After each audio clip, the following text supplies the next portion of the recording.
Hello and welcome to another episode of Mews R&D MiniPodcast. Today with, Richard, but unfortunately he couldn't make it. So let's try to add some voiceover. So Richard, how are you? Feeling great. This is peak of comedy. 1, 2, 3, 4.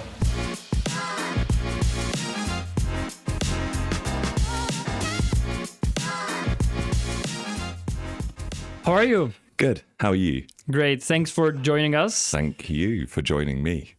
I feel like you become more and more disciplined in ways that you appear at meetings that you confirm. Yeah, I'm much better about it. I now have an assistant and everything like that. So, you know. Is it an AI assistant or? It's a person. Yeah. Very good.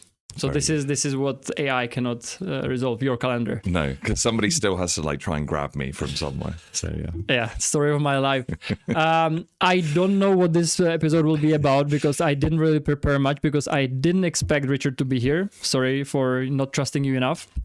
But I think you gave me many reasons for that over the years. Many. So this is going to be a sort of a freestyle, but I think it's going to be entertaining and informative for us. So first off, let's start with something simple as what does the day look like for a founder? I know Matt hates this question. I hate this question because yes. I feel like I think that it's one of those things when you just have to justify your existence in the company. That's why I'm asking. And I think it's one of those things which is because on the one side, I think as a founder, you're trying to put in people into jobs so that you take yourself out of a job. And then at the same time, I've never been more busy in my life. So it's just one of these things where I'm like, how does that actually work? Do you have to justify your presence to the board? No. I think the board understands. So, yeah. No, I don't feel like maybe I should be justifying my existence more now I feel about it.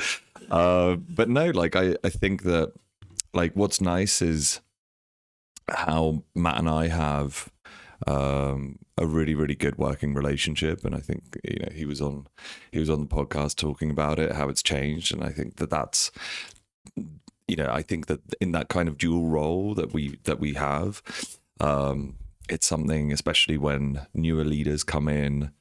I like to kind of always think of it as you kind of have two angels on your shoulder or two devils, and so every single senior leader basically will have to kind of talk to me and then have to talk to Matt. And it's two very different kind of perspectives. Both angels? I don't know. Maybe I'm the devil and Matt's the angel. But, really, I would have thought the other way around. I don't know. You can ask actually Mike or Naomi or Pepper about how they. Who would be the actor if it was a biopic about news? Who would be you and who would be Matt? I'd be Brad Pitt and he'd be Edward Norton. So yeah. I think that's answer everybody would give. 100%. But actually, I think, whenever I try to talk to you, you always are somewhere flying. You always are meeting people. So I know you're pretty humble about your existence or being here. But I think it's you're still a salesman, aren't you, for Mews, or an ambassador? Or I think so. In that sense, I think that I'm also the person who still promises all the shit that we don't have. So I can swear. Selling the future. This is R&D, so I can swear on this podcast. Nobody watches it. No, so selling the future, and I think for that, I know that people always have this image of me always constantly reading and always constantly trying to, and it's one of those things where I feel as a founder, and this is what I do as well. I try and I think about this also within company building. It's important to say things out loud so that you can commit to them. I think sometimes if they're not said out loud, they can be on a table somewhere, they can be on a screen, but the shame of not delivering something that you've publicly said that you're going to do is, I think is a really, really difficult, like it's one of the things that I think like powers me. So I think that from that perspective, it's just, when you, for example, talk to customers, when you talk to prospects, I don't ever want to be too far from the business that I wouldn't understand what our customers want, or what prospects are saying, or what's going on in the industry, or what's going on in technology, like writ large. I also think about it, like I always think that I have to be the most paranoid person at Mews. So I always have to think about like, well, what's coming to kill us? Who's there? Because we were chasing companies, and now we're being chased, right? Yeah, but I feel like we still have to chase companies. Like I feel like, it's just as we go, there's new Goliaths for us to kill. We still have to act like David. And I think that's an important thing that we have to do.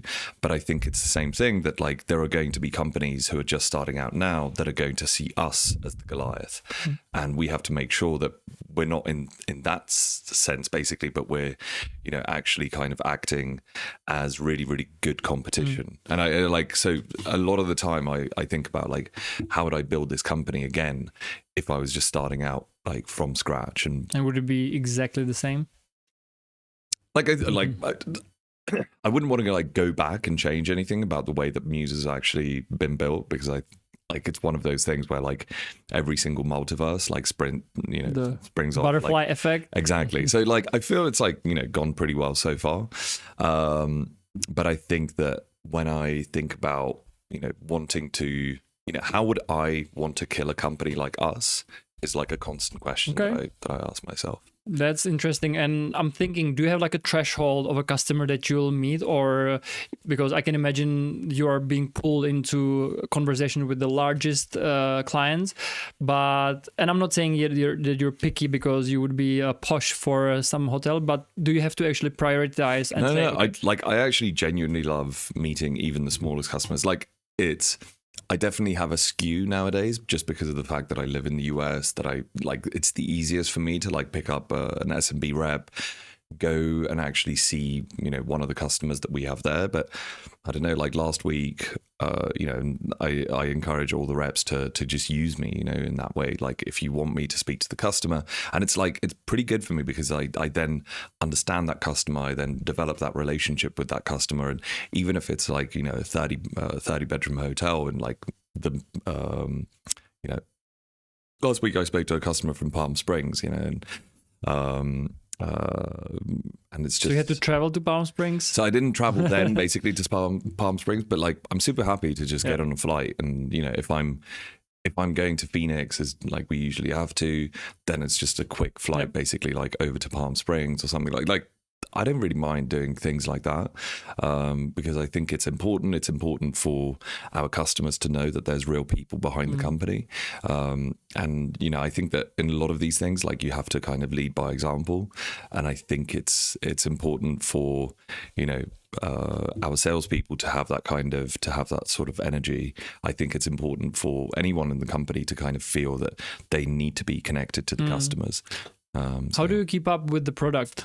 Because we are producing so many new features, and you're, as much as you maybe don't want it, you're so far away from it. So how do you keep up with what we're building so you can still talk to the clients and tell them relevant information? I lie quite a lot. No,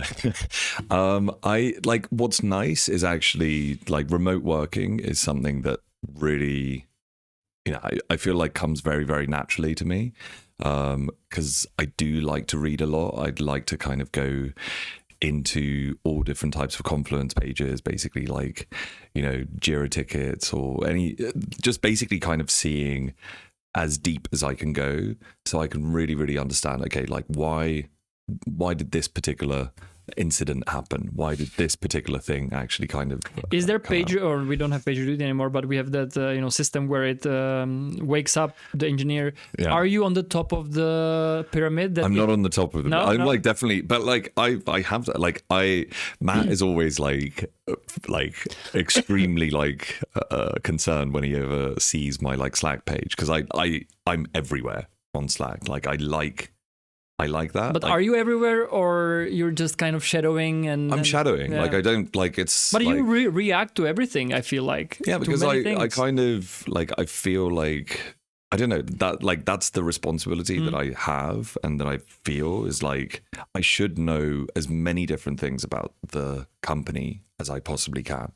Yeah, and like I feel like I have this brain that like I can just like sponge through a lot. And I won't kind of have perfect recall of any of it, but it doesn't overwhelm me. It doesn't kind of like feel like it's too much. And I know that you like to talk to individual people. You know, you like to go to a designer and talk about some design. You like to go to an engineer. And I know that you even come to us. And I have to say, I'm super happy that you're reading, for example, our newsletters. Recently, we published the API newsletter, and you kind of suggested something. So if you want to be like Richard, follow Mews R&D on LinkedIn and Instagram. That is true. But aren't you worried that people will be confused when, you know, founder comes to them and says, okay, I would love you to do this, and they don't know you, that you're simply throwing the ideas out there, not meaning that they need to start doing it, and then they have their own, you know, then they have their own team priorities, you know, managers and stuff. So aren't you worried that you're sometimes interfering? I don't think so. Like I feel like I love the fact that you do it, because I think, you know, for me, you're Richard, you're dude. But for people who join now, they see somebody who only sings, you know, at bushes and is very distant from them. But then you come down and actually really talk to the people. But I try and sing on their happy birthdays and well, like, you haven't sang me. It was this week, by the way. So thank you very much. Happy birthday. No, I don't know. Like I think that this is generally how creativity works and ideas work. Like it doesn't come, I've yet to see a creative idea that started off with a boss suggesting that you do something and then somebody actually doing that. Like, and I think that that's not the culture that we have at Mews, and it's not the culture that we've ever wanted to build at Mews. And I don't think that that's anyway how any team in the company works. So I look at it the same way. Like it's kind of, I look at it from both ways basically. So when I'm doing those things and I'm speaking to the designers, basically I'm like, on the one side, I'm saying that this should be the way, you know, these are just some of the ideas that I have around this basically. And it's just like, you know, I do think that I probably have the highest amount of context, you know, like in the company, because I've been thinking about those ideas for a really, really long time. So, you know, somebody could just tell me that like, it's not a good idea. I don't care, you know, like, but I want them to engage with some of those ideas. In the same way, though, like I also am thinking about, well, what's the manager doing? You know, and it's like, is that manager only thinking about managing? Is it just about like, you know, doing the one-to-ones?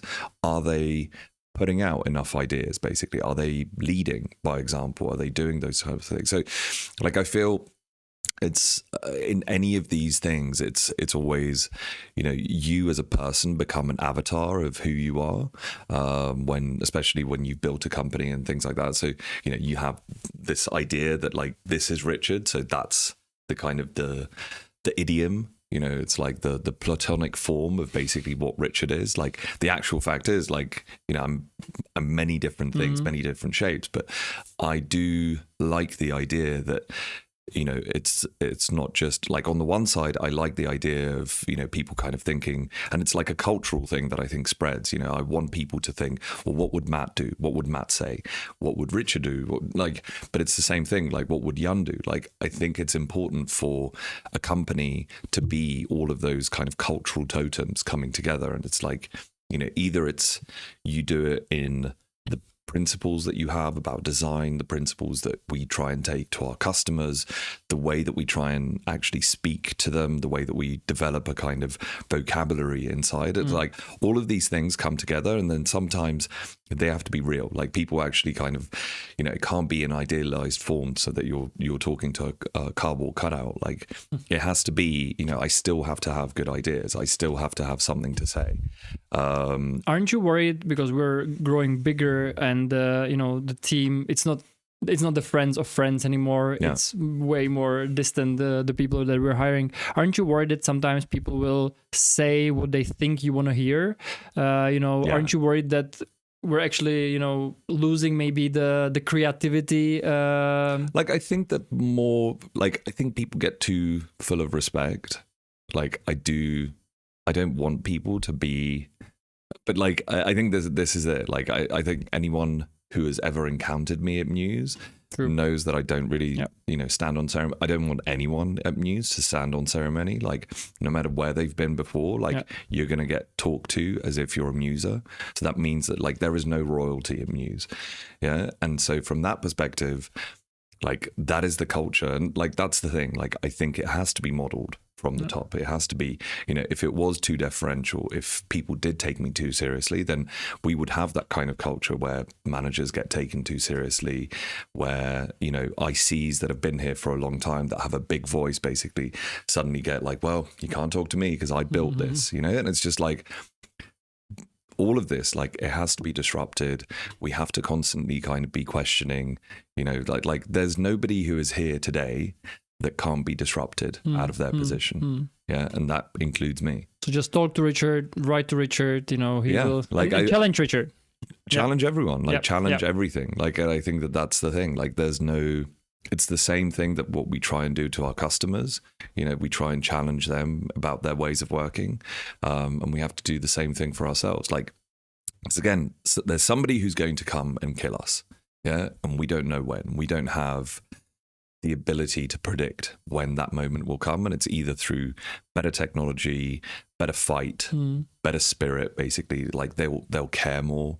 And it's those types of things that like, that's what leads to death, basically. Yeah, it's just like a feeling that like, actually it's fine. I think we're at 15 minutes, so it's about time to bring in AI. So how are you thinking? I thought the whole thing was supposed to be 15 minutes. No, I want to tell to all our subscribers now it's going to up behind the paywall. So no, we're not there yet. But this may be actually the first ever mini maxi podcast. So let's see how long we run, how long we have a memory in our. No, it's fine. I want to bring in AI, but I don't want to talk about the products we build in AI too much. But what do you see as how we should adapt to it as a company? Because there's this example, and I'll always say it.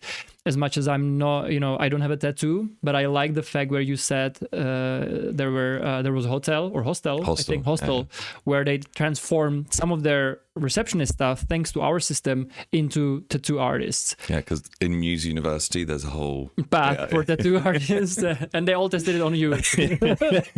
Your back is full. My back is like it's the early tribe. It's like it's not the actual eagle. It's just like somebody with like a crayon. Very bad wireframes.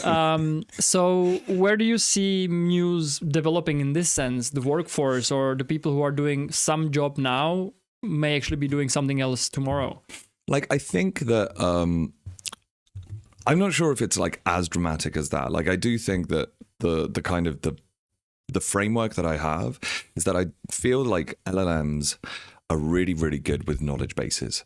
Yeah. And if you think about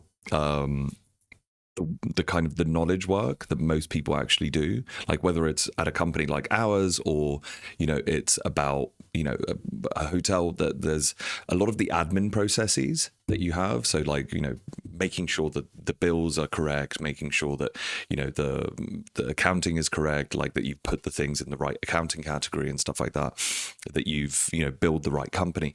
Those are things that are really, really important, but they feel like they're basically part of that kind of knowledge base economy. Yeah. And I think that those types of jobs and those types of actions and tasks are going to go, I feel like in the age of, really, really good, especially LLMs, but generally all AI and kind of processing, the world is going to kind of split into two types of economy. One is a mechanistic energy. You heard economy. It first here, okay? Right, chill out. No, but like it's a kind of AI first, mechanistic. Like it's very. I like the way that people think of, of AI as energy or kind of processing as energy. And it's the same thing, because I think on the one side, processing, any of these things is going to be very, very closely tied to the like it basically will become intelligence in that sense, will become like just a very kind of normal commodity, the way that electricity is today. And it will be very, very much tied to like how much energy production can you create to create this kind of intelligence. And I think that that's about, creating a knowledge base, and whether it's code, whether it's, processes, whether it's any of those things that actually kind of create what a company is or create what a business is actually kind of doing. I think that that's going to be like one part of the economy. And then there's all of the value added stuff that you actually do in your daily job. And that's the human part. And I feel like what will probably happen is like this all. So right now, this is like the high value stuff. And there's going to be a lot of this high value stuff, but it's going to actually be it's going to depreciate much, much quicker.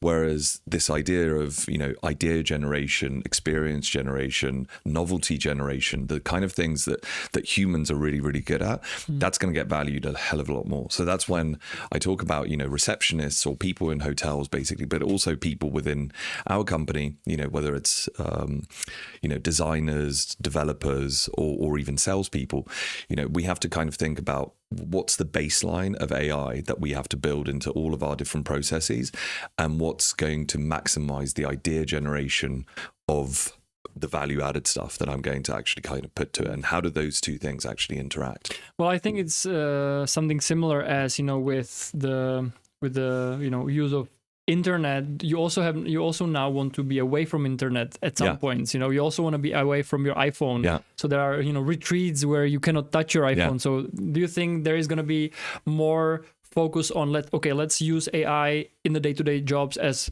let's say, dishwashers, but sometimes you will wash those dishes and you will actually do things like I'm not like that part. I think is kind of, I think it's, what I hate is the kind of the fetishization of the analog world. Like, I just feel like, there is a reason for why it's not good to have dishwashers, or for like, for a person to go down to the river to scrub some clothes rather than putting it into a thing. It's like sure, this is nice, niche experience. It's a niche experience, but like, do you want to be doing that every single day? Like, no. You can go to an 18th century farm basically and have that kind of experience, and it's like, wow, like, and get dysentery at the same time. But like, I think that like that is not the way to kind of live. It's a nice experience, but like that's one day out of 365 day. And I think that for most of the time you want dishwashers, washing machines, those kind of things, and actually better antibiotics, like all of these things, like, but also you want to kind of go further than that. So the moment that you've finished wearing your t-shirt, you just want to put it somewhere. You don't want to kind of then go down the stairs to the laundromat, or like, all of these different things. Like, it's just the easier that process gets from. Wait, how big is your house? No, but there's you have to go for a new t-shirt. So many. But like what I mean is like any single thing where it's just about fulfillment of something. So the idea of so we've automated a lot of the dishwashing. Now like the collecting of the plates, basically it's like that's still part of the kind of the manual process, but again, that's not high value interesting work like collecting dishes to bring to the dishwasher. So you think about like robotics, or how do we think about those things basically so that all of that can be automated. So that I think is like the one part. And the second part, though, is then, the actual creation of the dish, the creation of the beautiful experience. Dish. Like, and that is the human work. Like, that's the really, really interesting experience stuff. So I feel like this we should spend more time on, get more complicated, get more complex, get more, this should be of a much higher standard than ever before. And this stuff should be much better at basically, we should spend less and less time on this kind of stuff. So, I know you're a big Arsenal fan. Now you are a big Knicks fan. So it goes nicely. Yeah. It's like two amazing teams that like disappoint at the last hurdle. So, yeah. Yeah. Would you ever think that you will like watch something else than just real footballers? That it's not but I think that's why, like, when you see, for example, like the Lakers, for example, now going for 10 billion and stuff, like that is the reason why sports is so highly valued. And it feels like there's no, and even more in the US, right? It's like but like it's the same hit. Like it's like Sparta, basically. Like also, like I remember going there and there was like, 2,000 people. Now it's growing. Now it's like growing. And it's just like, it just feels that all of these things, like this is the kind of the bull case that I've always had for because hospitality. the experiences, it's about because the it's the experiences. It's the same thing. Like, when people talk about like, oh, wouldn't it be great to have these hotels where there's no people? And it's like, yeah, that's great. But that's an apartment building. Yeah. There's a reason why people go to hotels. Yeah. And they don't go to hotels to experience an apartment building because they experience that for like most of their life. Yeah. It's like the same thing. Like you don't want to go to a restaurant to experience the dishwasher. Mm-hmm. Yeah. Like you have a dishwasher. You expect them to be there. Yeah, but that's my point. Like you go there, you really, really seek out those things. And there's a reason why somebody pays 10 billion for a basketball club. Yeah, because they're kind of extrapolating. Maybe it's wrong, but I think it's correct. Like they're extrapolating that this is going to be more and more highly valued. Yeah, and I feel like the economy, all of these things are actually kind of pushing us towards that experience economy. And we don't get that much from goods, basically. It's just like, it's also like, whether it's T-shirts and stuff like that, like I feel like, it's different with Mews merch because everyone wants different new varieties. But generally what I see is like, actually people are less interested in like specialized normal clothes. Yeah. They want to like, everyone kind of wants to have high fashion.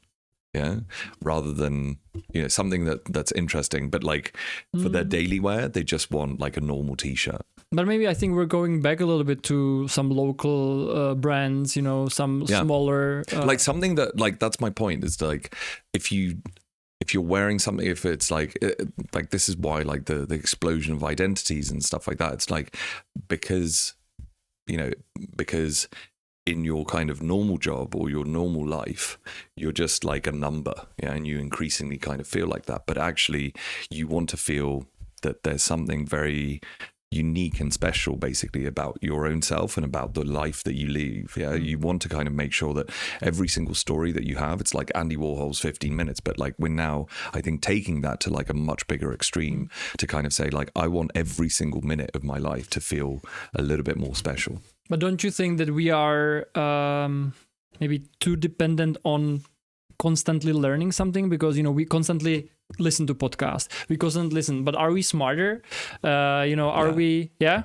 100%. I didn't mean us too, but like... No, but I feel like if you look, like that's the thing. Like if you look at the standards of living for most of the people on the planet, like fine, like you can get people who are like, wow, well, like in the 1400s it was so good because we had dirt, and that was a real experience. But most people didn't experience that. It was also like it was a crappy civilization. Yeah, now it's a really good one. Like now you can go. Well, it was good for the time. Like, but it wasn't that great. It was like, but I feel like it's important to, I think, for people to be unhappy with the way that they're living and that they want to change it and to maybe kind of like constantly improve it in terms of the experiences that they would have. So if they want to have a 14th, 17th century experience, like there's going to be a business that will be able to actually, facilitate that, because you're going to be like, and then like the only kind of crappy part of it is basically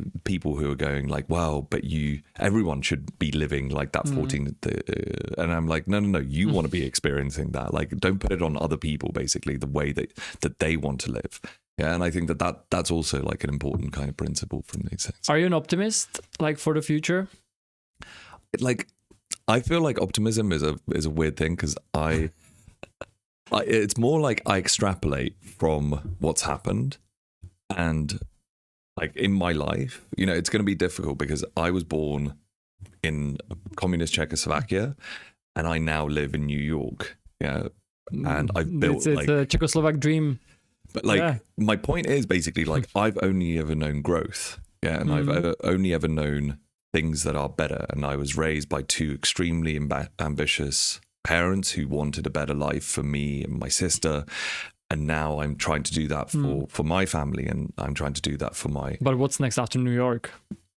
Like it doesn't, like the location doesn't matter. Yeah. But like, I mean that my point is basically like in my life, if I kind of look at it from my own experience, extrapolated, it gets better. yeah, it gets more interesting. I get older and I'm like looking back at like how amazing it was when I was like a teenager, but objectively I think it gets better. So it's like one of these things where it's just like, you know, it feels that the optimism comes naturally because there's a part of it which is just like I can see that these things get better, and if you work hard at it, if you know make sure that you kind of focus on the right things, if you're not too much of an idiot basically, and like, you know, get too much of a tendency to like burn it all down, like it's just, you know, I think that when you think about those things, it's hard not to be an optimist. Yeah. So, but I think also we are very selective about the memories because, you know, you always like in Czech Republic there is big fandom of 90s. Yeah. But you only pick up those random funny things, but you don't think about the political crises and you don't think about, you know, the craziness of I mean, in general. So we are very selective, and I think we're also very selective with, you know. And now I'm going to go very meta, like about our kids, because now I even forgot that my first kid didn't sleep so well. Now I'm kind of complaining about the second kid, like, it doesn't sleep too well. But my wife says, well, we had the same. I said, really? I thought he was sleeping like a, you know, angel back in the day. But I want to ask you a very, very critical question. Will you ever buy a sports club? And will we see Mews on some shirt? Like, you have to ask, like, you know, Fitz and the marketing team, like, what's the best way for us to get more customers? No, but I meant those are two questions. News is more for the marketing. Sorry, the shirt is more for the marketing. But would you like to be, you know, like what was his name, Ryan Reynolds with Wrexham? Is it something that you are kind of thinking about with your passion for sports? Like my genuine problem is that like I don't think of any of these things outside of Mews. So like if it helps Mews, then great. Yeah, but like right now, I don't have. Be a little selfish. Think about yourself as well. Like I do, but I'm not sure if that would really make me that happy. Like I'm not that kind of, I don't know. Like I don't. Some things are nice to keep as a hobby, right? When it becomes like kind of a job, you can like I'm not an actor, right? Like I don't need to be in the public eye. I don't need to be in these kind of. Today you will be for all the 35 viewers. It's 36. I'll get my mum to see it. No, like I think like if it's good for those things, then I like 100%. Yeah, but like, do I want like my name basically, or do I want something like that? Like you don't want a Netflix show about you. Like it's not. I think like I feel like because Brad Pitt will only get older, you know. So you still need to be. But I'm gonna be older. No, True. But like True. You know, maybe it's CGI. But I don't know. Like I feel like if there's things that will help others, that will help. You know, I feel like, you know. For me, like life is about that kind of growth, and if you sow the seeds, if people like will remember you, basically, if you leave behind some kind of legacy, you know, like those are really great things. But like it has to be a real legacy. It can't just be like one of these things that you go, you know, this is amazing, and just if I name this, basically, because it's like somebody's going to come along like 10 years later and they're just going to pay more money, you know. But like I think about like what's a good foundation for these things. How's a garden actually going to grow? Yeah, and I think that's important. Cool. So we will not see any, you know, school of Richard Valtr soon or something like that. Because I don't think anyone wants to follow in my footsteps. Basically, like I feel like it's good to kind of pick up things that you like from me. Yeah, pick up things that you like from Matt. Yeah, and maybe last thing I want to ask you, who do you pick up actually? Who are the people outside of Mews that you really? I know it's a couple of US presidents from the past, but who are maybe some more recent people, some recent companies that you actually kind of get the ideas, because you kind of are really a generator of ideas, and if it wasn't for you, there wouldn't be the idea for Mews itself. But who are they? I don't know, like, and it's always different, right? Like, I don't think that, like, in the marketplace of ideas, like, there's never any one particular, like there's no general what genius. Are your sources? Because I know that you're kind of getting away from Twitter a little bit because you were there active, at least in following things. So what are your like sources? Yeah, like I really love, you know, I feel like a lot of the really interesting voices in on Twitter have moved to Substack. I still go on Twitter basically like once in a while, but like I feel like it's gone towards kind of harvesting information rather than actually kind of being a creative force. There are great out of context profiles, which is why I go there. Yeah, but that's what I mean. Like it's like harvesting information for like, you know, gags and stuff like that. Yeah. It doesn't feel like you're getting. It feels like it's one-way traffic. It feels like it's TV. You know, before it felt more like it was a Engagement, two-way street. yeah. It was like, you know, you were putting in something, you were getting something back. It was building on top of it. So everything there felt very value added. Now it just feels like value. Are you on Substack? Yeah.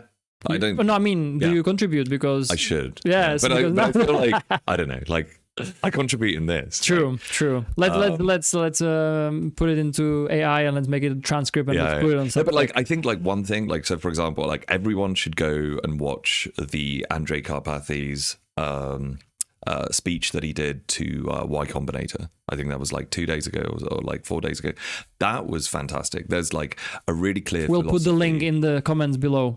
Yeah, and like, and I think that was great, and I think that there's a really clear philosophy, for example, from how do you build in the age of AI? What does, you know, I think he's got some great ideas about what does the GUI actually for.